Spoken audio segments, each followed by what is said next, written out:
रंदे भैया, माझ्याजवळ खूप पैसा आलेला आहे. सध्या 1,00,000-1,50,000 आहे. मला शेळ्या घ्यायच्या आहेत. कशा शेळ्या घेऊ, कशी पिल्लं घेऊ, काठेवाडी शेळ्या घ्यायच्या आहेत. चला तर मग मित्रांनो, सुरुवात करूया आजच्या या ब्रँड न्यू व्हिडिओला आणि ब्रँड न्यू टॉपिकला. मित्रांनो, आता चालू होणार आहे दिवाळी आणि आता सध्या चाळीसगावला काठेवाडी शेळ्यांच्या गाड्या उतरायला सुरुवात झालेली आहे. अनेक व्यापाऱ्यांच्या गाड्या उतरत आहे. चांगल्या क्वालिटीचा माल उतरतोय. प्रत्येक गाडीमध्ये चांगल्या क्वालिटीचा माल मिळतोय.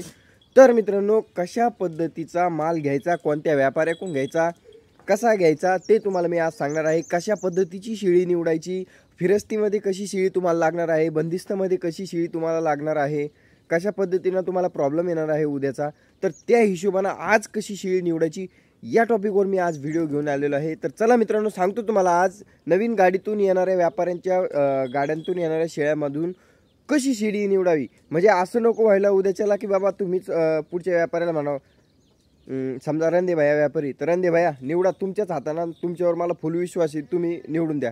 पण रंदे भैया तर व्यापारी आहे, व्यापारी काय करीन, एक चांगली टाकीन, एक थोडीशी उपर नीचे टाकीन. पण जर तुम्हाला थोडीफार जर असली थोडीफार त्याच्यातली पारख, तर तुम्ही दोन्हीही शेळ्या चांगल्या निवडून घेऊ शकता. भले 2,000 रुपये वाढव जाऊ द्या, त्याला काय हरकत नाही. किंमतही तुम्हाला शेवटी सांगतो की कशा किमती आपल्याला पडू शकतात. जसं शेळी दाखवत चालेल तशा हिशोबानं तुम्हाला किंमत मी सांगणार आहे. तर नवीन गाड्यातून आलेल्या शेळ्यांची कशी निवड करावी ते तुम्हाला मी आज सांगणार आहे. तर फक्त एक काम करायचं आहे, ते म्हणजे आपल्या चॅनलला सबस्क्राईब करून घ्यायचं आहे आणि या व्हिडिओला लाईक करून घ्यायचं आहे. आजच्या व्हिडिओचं लाईकचं टार्गेट ठेवतो मी, 100 लाईक आजच्या व्हिडिओला झाले पाहिजे आणि 19,000 सबस्क्रायबर होणार आहेत. तर ते 19,000 सबस्क्रायबर होण्यासाठी तुमची मदत लागेल. सबस्क्राईब करून घ्या. चला तर मित्रांनो,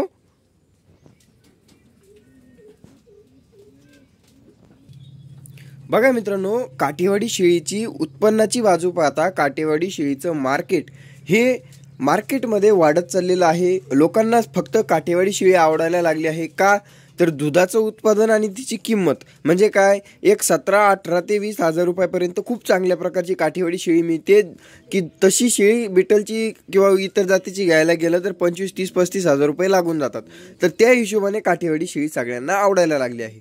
आणि पण मग कसं आहे, याच्यामध्ये लोकांना करायचं आहे, काहींना बंदिस्त, काहींना फिरस्ती, काहींना कसं तर काहींना अर्ध बंदिस्त. तर मित्रांनो, हे सगळं पाहता तुम्ही कशी शेळी निवडायला हवी, कशी घ्यायला हवी ते मी तुम्हाला आज सांगणार आहे. तिचं कशा पद्धतीचं सिस्टम असायला हवं. चला तर मित्रांनो, सुरुवात करूया. मित्रांनो, सर्वप्रथम तुम्हाला जर बंदिस्त शेळी करायची असली तर माझ्या मते तुम्हाला सर्वात पहिले जर शेळ्या घ्यायच्या ठरल्या तर मी सगळ्यात पहिले प्राधान्य देतो ते म्हणजे दुधाच्या शेळीला. दुधाची शेळी जर तुम्ही घेतली बंदिस्तामध्ये तर तुम्हाला 6 महिने लागू शकत्या तुमच्या घरी पिल्लं यायला. म्हणजे तुम्ही आणल्यानंतर 1 महिन्याभरात सगळ्या लागून जातात. त्याच्यानंतर 5 महिन्यानं शेळ्या येण्यासाठी पिल्ले देण्यासाठी सुरुवात होतात. पण मग काय होतं मित्रांनो, एकही शेळी तुमची बाद जात नाही, दुधाला खराब निघत नाही आणि तुम्हालाही अंदाज येऊन जातो या 6 महिन्यामध्ये कोणती शेळी किती दूध देते, कशी देते. म्हणजे 6 महिन्यानं एक अर्धी शेळी तुम्ही विकायचं ठरलं बी तर तुम्ही ज्या शेळीला कमी दूध आहे, कशी आहे, त्या शेळीला तुम्ही व्यापाऱ्यांकडे विकू शकतात.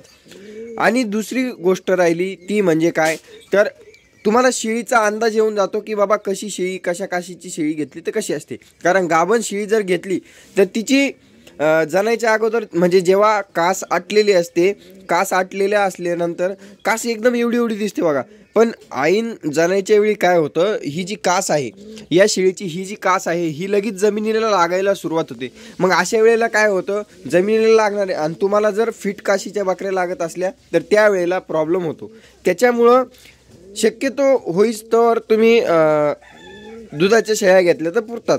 परंतु आता कसं असतं, लोकांचं असं म्हणणं असतं की आम्हाला पिल्लावाली शेळी घ्यायची आहे किंवा मग गाभण शेळी घ्यायची आहे, जेणेकरून आमच्या घरी गेल्यानंतर 15 दिवसात, महिन्याभरात पिल्लं होतील आणि ते पिल्लं विकून आम्ही शेळी पालनाला चांगल्या पद्धतीने चालू करण्याचं काम आम्ही करणार आहोत. तर मित्रांनो, याच्यामध्ये गाभण शेळी कशी निवडायची ते तुम्हाला सांगतो आणि गाभण शेळी घ्यावी का नाही ते बी सांगतो. जर तुम्हाला फिरस्ती करायचं असेल मित्रांनो आणि तुम्हाला शेळी पालनाचा अनुभव असेल तर तुम्ही नक्कीच गाभण शेळी घ्या, माझं त्याच्यावर काहीही मत नाही. पण बघा, एक गोष्ट त्याच्यामध्ये आहे आणखीन, 3-3.5 महिन्याची गाभण शेळी कधीच घ्यायची नाही. किंवा ज्या शेळीचं दूध पूर्णपणे आटलेलं आहे, कास एकदम सुकलेली, ती शेळी कधीच घ्यायची नाही.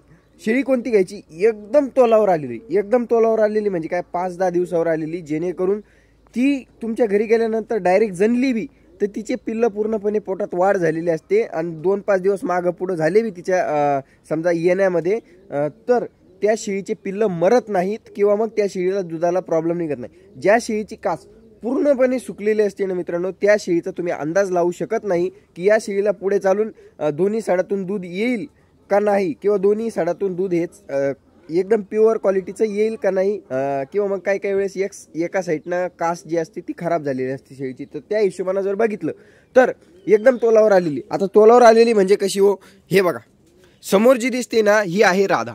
तर हे बघा या पद्धतीनं असं दूध सोडलेलं पाहिजे काशीमध्ये. अशा पद्धतीनं जर काशीमध्ये शेळीनं दूध सोडलेलं असेल आणि अशी लेवलमध्ये कास असली तरच ती शेळी घ्यायची आहे. आणि काय असतं, जे शेळीनं कास लावलेला आहे ती शेळी पुढच्या 5 दिवस नाही झालं तरी 10 दिवसात ती शेळी 100% येते म्हणजे येते. पण तुम्ही जर सुकलेले काशीची शेळी नेली आणि तिला 2 महिने बी बाकी असले तर तुमच्या घरी गेल्यानंतर ट्रॅव्हलिंगच्या स्ट्रेसमुळं ती शेळी कास लावून देते. तुम्हाला वाटतं आज जनन उद्या जनन आज जनन, 2-2 महिने कास सोडते मित्रांनो शेळी. तर असं नको व्हायला, त्यासाठी तुम्हाला सांगतो मी, लेवल काशीची जिनं कास ऑलरेडी सोडलेली आहे ती शेळी शक्यतो घ्यायची. किंवा मग तुमच्या देखत जर एखादी ताजी वेलेली शेळी असेल तर ती शेळी घ्यायला सुद्धा तुम्हाला काहीही हरकत नाही. शक्यतो तिकडले आलेले जे बच्चे असतात त्यांना आपल्या वातावरणात आल्यानंतर वातावरण काही वेळेस सूट नसतं होत. म्हणजे जर तुम्ही धरलं ना ॲव्हरेजली तर 10 मधले 5-6 पिल्लं जागतात, 2-4 पिल्लं मरून जातात. तर त्या हिशोबानं विषय होतो. पण जर तुमची इच्छाच असली तर तुम्ही तेही करू शकता, पण मग तुम्हाला रिस्क त्याच्यातली सांगून दिली. आता त्याच्यानंतर मित्रांनो गाभण शेळी आणखी कशी निवडावी, आता ती झाली गोष्ट एक. मित्रांनो कधीही शेळी नवट्या एकदम पहिल्या वेताची शेळी कधीच घ्यायची नाही, किंवा एकदम लगी पाठरू आहे लगी तिची उलची कास आहे ते पाठरू कधीच घ्यायचं नाही.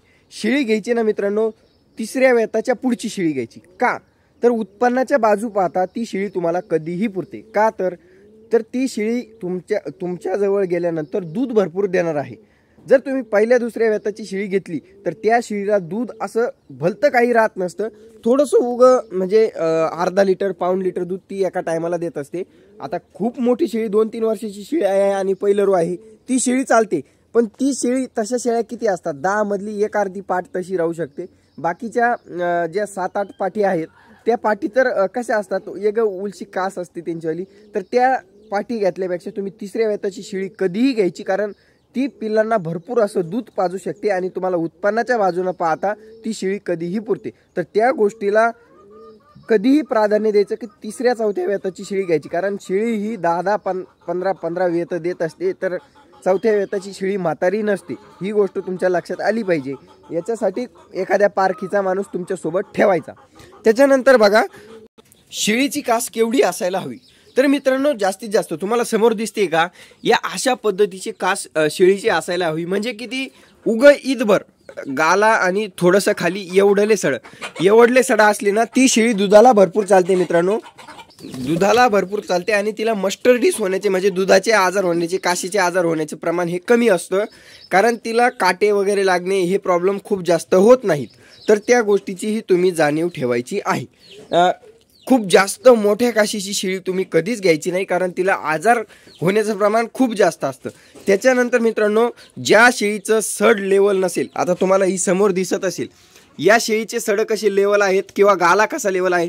शेळी कधीही पाहताना बघा काय करायचं, सड थोडंफार खालीवर असलं तरी चालतं खालचं, परंतु हा जो गाला आहे ना हा गाला दोन्हीही लेवल असला तरच ती शेळी घ्यायची, नाही तर ती शेळी निवडायची नाही. आणि सडसुद्धा खालीवर कधी जनल्यानंतर असले तर चालतात. जनायच्या अगोदर जर ते सड उलचिक जरी खालीवर असले तर जनल्यानंतर त्याच्यात लई मोठा जमीन आसमानचा फरक पडतो. तर ती शेळी शक्यतो घ्यायचीच नाही. जी शेळी तुम्हाला खालीवर दिसली ना ती शेळी शक्यतो घ्यायचीच नाही. आता राहिला गोष्ट ती पुढं सांग. हे बघा खालीवर कास म्हणजे काय तुम्हाला तेही दाखवून देतो मी. हे बघा अशा पद्धतीची जी खालीवर कास असली तर ती शेळी तुम्हाला घ्यायची नाही. आता या शेळीची कास खालीवर का दिसते ते तुम्हाला सांगतो मी. या शेळीची कास खालीवर दिसण्याचं कारण हिला या बाजूने तार कंपाऊंडची तार लागली होती, त्याच्यामुळे हिचं सड जवळपास इथून तर इथपर्यंत खालपर्यंत फाटलं होतं, पूर्णपणे दूध बाहेर आलं होतं. पण आपल्याला औषधोपचार सगळे काही माहीत असल्यामुळे शेळी ही पूर्णपणे क्लिअर झाली आणि आता पूर्ण फुल दूध देत आहे. परंतु जर तुम्हाला व्यापाऱ्याच्या गाडीत अशी शेळी दिसली तर ती शेळी निवडायची नाही. आता हिचं काय कारण आहे ते मला स्वतःला माहिती आहे, पण तुम्हाला कारण माहिती नसणार. तिकडल्या शेळीचं तिला मस्टर्दी झाला होता का काय झालं होतं, तर अशा पद्धतीनं खालीवर जर सड दिसले तर ती शेळी कधीच निवडायची नाही. बाकी हिचा गाला बघू शकता तुम्ही, गाला एकदम लेवलमध्ये आहे, गाला लेवलमध्ये आहे, पण कास खालीवर झाली. तर अशा विषयी जर असलं काही प्रश्न. आणि आता ही शेळी कोणती आहे, तर ही शेळी आहे दूधगंगा. हिचं नावच दूधगंगा का ठेवलेलं आहे तुम्हाला तर अंदाजच आला असेल नावावरूनच की हिचं नाव दूधगंगा का आहे. परंतु अशा खालीवर काशीच्या शेळ्या कधीच घ्यायच्या नाही, ही गोष्ट तुम्ही कधीही नेहमी लक्षात ठेवायची. आता या शेळीला तर काही प्रॉब्लेम नाही हा मला माहिती आहे, पण व्यापाऱ्याच्या गाडीतल्या शेळीला काही प्रॉब्लेम असेल हे तुम्हाला माहीत नसतं. त्याच्यामुळं खालीवर काशीची इतका जरी फरक पडला ना तरी ती शेळी घ्यायची नाही. नवाट शेळी घ्यायची, पण नवाट शेळी कशी घ्यायची, तिसऱ्या वेताच्या पुढची. का तर त्या शेळीला दूध भरपूर असतं. नवाट म्हणजे पहिल्या दुसऱ्या वेताची शेळी जर घेतली आणि तिला खूप दूध कमी असतं, एक पिल्लू देण्याचं प्रमाण तिच्यात वाढतं, त्याच्यामुळं ती शेळी कधीही घ्यायची नाही. शक्यतो शेळी तिसऱ्या वेताच्या पुढची शेळी घ्यायची. उत्पन्नाची बाजू पाहता ती शेळी तुम्हाला आयुष्यभर पुरते. शिवाय पहिल्या दुसऱ्या वेताच्या शेळीला जरा सांभाळणी करायपेक्षा किंवा इम्युनिटी सिस्टम पाहता तिसऱ्या वेतापासून पुढच्या शेळीची इम्युनिटी ही खूप चांगली असते. तर तिसऱ्या वेताच्या पुढची शेळी कधीही गाडीतून निवडायची. त्याच्यानंतर बघा, एकदम तोलावर आलेली शेळी घेणे तुम्हाला कधीही सोयीस्कर ठरते, किंवा मग एकदम लगेच दुधाची शेळी घ्यायला कधीही पुरते. कारण त्या शेळीला पिल्लांना प्रॉब्लेम येण्याचं कारण किंवा मग दुधाची क्वालिटी तुम्हाला लगेच कळून येते. आता ताजी जाण्याला आलेल्या शेळीची कास कशी लागते, तर ताजी जाण्याला आलेली शेळी जी आहे तिची कास अशी लागलेली असते. तर अशी आता ही पहिलं रूपाट आहे, अशी लागलेली कास म्हणजे तिचे सडं तुम्हाला एकदम लेवलमध्ये दिसेल, सगळं काही व्यवस्थित होईल. तर उद्याच्याला तुमच्या घरी गेल्यानंतर थोडीफार काही अडचण आली बी तर एवढी काही अडचण येत नाही. तर एक गोष्ट नेहमी लक्षात ठेवायची. आता हे बघा, शेळी कशी घ्यायची नाही तेच तुम्हाला सांगतो. आता हे बघा, या शेळीचे सडं तुम्हाला लेवल दिसत आहे, कास लेवल दिसते. ही शेळी तुम्हाला सांगतो काहीच प्रॉब्लेम देत नाही पुढे चालून. परंतु याच्या मागं कारण काय आहे ही शेळी न निवडण्याचं, ते म्हणजे तुम्हाला अंदाजच कळणार नाही हिची कास पुढे चालून किती होईल किंवा किती दूध देईल किंवा ही शेळी किती महिन्यात येणार आहे. आता व्यापारी तुम्हाला काय सांगेन, हे बघा कास सुकलेली एका महिन्यात शेळी येते, पण तुम्हाला माहितीच नाही मागच्या वेळेस तिचं दूध खराब होऊन ती कास जळालेली होती का काय झालेलं होतं, किंवा ती शेळी किती दिवसाची गाभण आहे. कारण जर दोन्ही सडं संगच कास जर खपली शेळीची तर ती शेळी 1 महिन्याची जरी गाभण असली तरी तिचे दोन्हीही सडांमध्ये दूध आटलेलं असतं, तर ती शेळी कळत नाही. ज्या शेळीची कास लागलेली असते, तोलावर आलेली असते, ती शेळी निवडायची. आता ही शेळी हिला तर काही प्रॉब्लेम नाही कारण ही माझी घरची शेळी आहे, पण व्यापाऱ्याच्या गाडीतल्या शेळीचा तुम्ही अंदाज लावू शकत नाही. तर व्यापाऱ्याच्या गाडीतल्या शेळीचा म्हणजे माल खराब असतो का, तर माल खराब नाही राहत, माल खूप चांगला असतो. पण तुम्हाला पारख असली पाहिजे की मला कोणता माल घ्यायचा आहे तो. तर ही गोष्ट नेहमी लक्षात ठेवायची. 2-3 गोष्टी मेन होतात त्या तुम्हाला सांगितल्या, पण या 2-3 गोष्टी जर नाही कळाल्या तुम्हाला तर तुमचं शेळी पालनात होणारं उत्पन्न कमी होऊन तोटा जास्त होणार आहे. तर ही गोष्ट तुम्ही नेहमी लक्षात ठेवायची. बाकी अजून काही प्रॉब्लेम असतील तर तुम्ही मला कमेंटमध्ये सांगू शकता. आणखी एक गोष्ट म्हणजे काय मित्रांनो, खूप म्हातारी शेळी सुद्धा घ्यायची नाही. म्हातारी शेळी कशी ओळखायची, तर बघा म्हातारी शेळी तुम्हाला दाखवतो. एक तर तिच्या शिंगावर हे बघा असे दात्रे जर पडलेले असेल किंवा इतकी शेळी जर शिंग तिचं झिजलेलं असेल तर ती शेळी एक म्हातारी. किंवा मग तिचे दात मित्रांनो, आता ही आपली मन्नू जी शेळी आहे ही खूप तापड शेळी आहे, त्याच्यामुळे ती दाताला कानाला कशालाच हात लावू देणार नाही, ती शेपटीला सुद्धा हात लावू देत नाही. परंतु अशा पद्धतीची शेळी तुम्हाला निवडायची नाही आहे की जी खूप म्हातारी असेल, दात पडलेले असेल, ती तुमच्या लक्षात येऊन जाईल. किंवा मग या बाजूचे इथे केस गेलेले असतात, तर अशी शेळी निवडू नये. एखादा खूप जवळचा माणूस असला तर तो तुम्हाला रिअल सांगेल की जे किती झोपे होऊ शकतात, कशी होऊ शकतात, परंतु शक्यतो तशी शेळी निवडायची नाही. त्याच्यानंतर बघा, काही जणांना पाठरांपासून सुरुवात करायची असती तर असे पाठरू घेऊन सुरुवात करतात, पण या पाठरांना 1 वर्ष सांभाळून त्याच्यानंतर 5 महिने तिला पूर्णपणे हे व्हायला लागतात, गाभण काळ असतो, त्याच्यानंतर पिल्लं देणार 3-4 महिने, त्याच्यानंतर खूप जास्त दिवस थांबावं लागतं, एक पिल्लू देत्या पहिल्या झोपेला पाठी. तर अशा पाठरापासून सुरुवात करण्यापेक्षा 10 पाठरांपासून सुरुवात करण्यापेक्षा 5च बकऱ्यापासून सुरुवात करा. तुम्हाला उत्पन्न फास्ट मिळते आणि अनुभवसुद्धा फास्ट घेता येतो. तर या गोष्टी तुम्ही नेहमी लक्षात ठेवा की व्यापाऱ्यांच्या गाडीतून कोणत्या शेळ्या निवडायला हव्या, कोणत्या शेळी नाही निवडायला हव्या, कशा पद्धतीच्या शेळ्या. आता हे बघा, कलर कोणता निवडायचा हे तुमच्या मनावर आहे, कारण तुम्हाला माझ्या खांडामध्ये बघा काळी बी आहे, काद्या